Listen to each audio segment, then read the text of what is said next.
قل هذه سبيلي أدعو إلى الله. Assalamualaikum warahmatullahi wabarakatuh. Alhamdulillah kita ketemu lagi di channel pemberantas kemaksiatan kaum muslimin. Dan seperti biasa, sebelum kita masuk ke pembahasan kaum muslimin, kami ingatkan untuk kaum muslimin yang belum subscribe ke channel ini, silahkan subscribe untuk mendapatkan notifikasi ketika ada video-video terbaru yang kita upload di channel ini.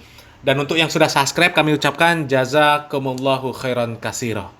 Kaum muslimin yang dirahmati Allah Subhanahu wa taala, jejak digital memang kejam. Itulah istilah yang tepat untuk Pak Idrus Romli. Karena memang begitu banyak video-video lama dari Pak Idrus Romli yang Pak Idrus Romli itu memfitnah orang-orang yang mendakwakan sunnah dengan fitnah-fitnah yang keji. Kalau kemarin kita sudah membahas ada orang yang mengaku-ngaku sebagai mantan Wahabi, kemudian mengatakan bahwa Wahabi itu digaji 20 juta per bulan. Begitu juga dengan Idrus Romli. Ada video dari Pak Idrus Romli. Ini video lama, makanya kami katakan jejak digital memang kejam. Di mana Pak Idrus Romli di dalam video tersebut memfitnah, mengatakan bahwa orang-orang yang dia sebut sebagai Wahabi digaji dengan gaji yang besar, yang tujuannya untuk merusak kaum muslimin. Ya, kita simak videonya. Wahabi ini sekarang gangguannya kepada kita semakin luar biasa. Dan ini sudah merata hampir di mana-mana. Mulai dari Sabang sampai Merauke. Mereka ini punya tim yang dikirim ke sana. Dan ustadz-ustadz Wahabi ini memang gajinya mahal. Karena laporan dari mantan-mantan mereka, saya beberapa kali waktu ngisi ke Bogor, waktu ngisi di Bekasi, di tempat lain, mantan-mantan ustadz Wahabi laporan ke saya. Saya tahu Kiai, gajinya Ustadz Wahabi tiap bulan tahu berapa? $1.500. Loh, sampean kok tahu? Saya dulu mantan Ustadz Wahabi. Jadi saya coba menjadi dai mereka. Satu bulan itu $1.500, lumayan Kiai. Kalau sekarang kan 20 juta lebih. Seandainya punya istri 4, itu lebih dari cukup. Idrus Romli ini dobos kaum muslimin ya. Ya, gedabrus. 100% orang yang mengaku sebagai mantan Wahabi, ya, yang mengaku keluar dari Wahabi itu 100% pendusta kaum muslimin.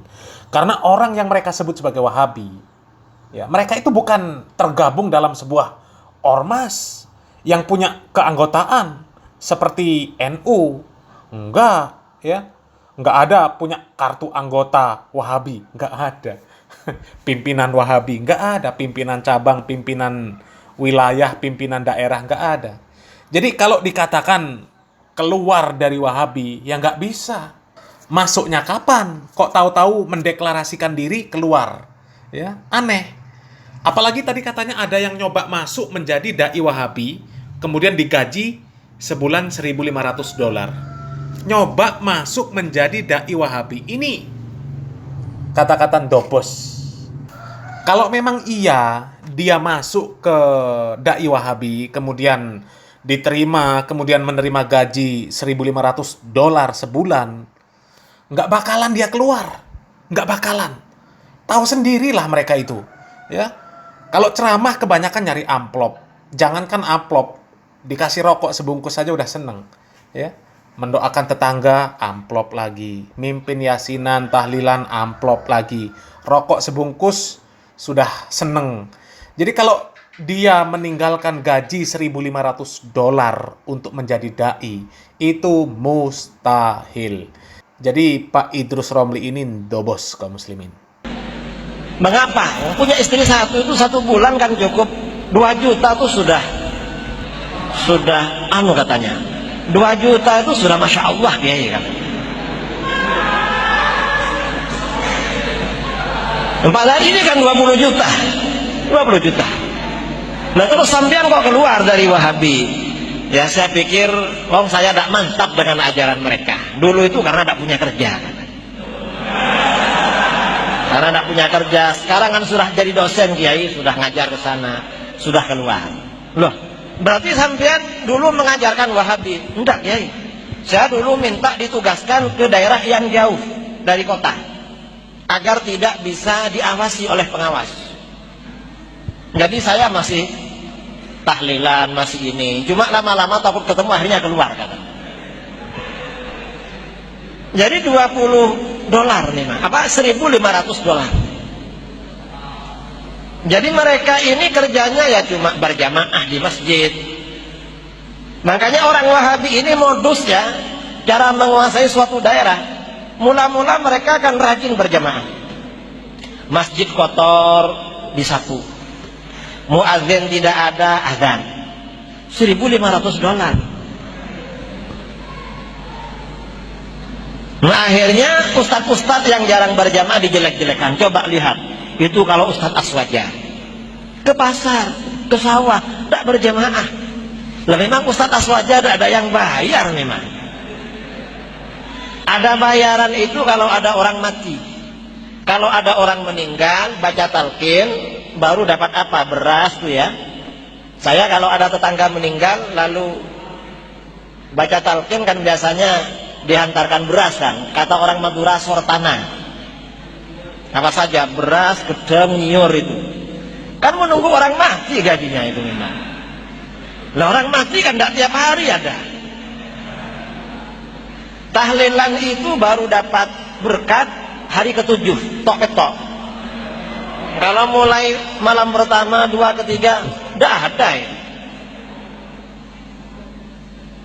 Memang tidak ada bayarannya Ustadz Aswaja. Makanya tidak pulang dari pasar, dari sawah, berjamaahnya telat-telat. Dijelek-jelekkan sama $1.500 ini. Makanya saya katakan, waktu saya kemana-mana, mengapa? Orang-orang tanya, mengapa Kiai? Wahabi masih membid'ahkan kita. Kan dalil yang Kiai terangkan sudah jelas. Jawaban kita, lah mereka itu pertimbangannya bukan dalil, tapi dolar.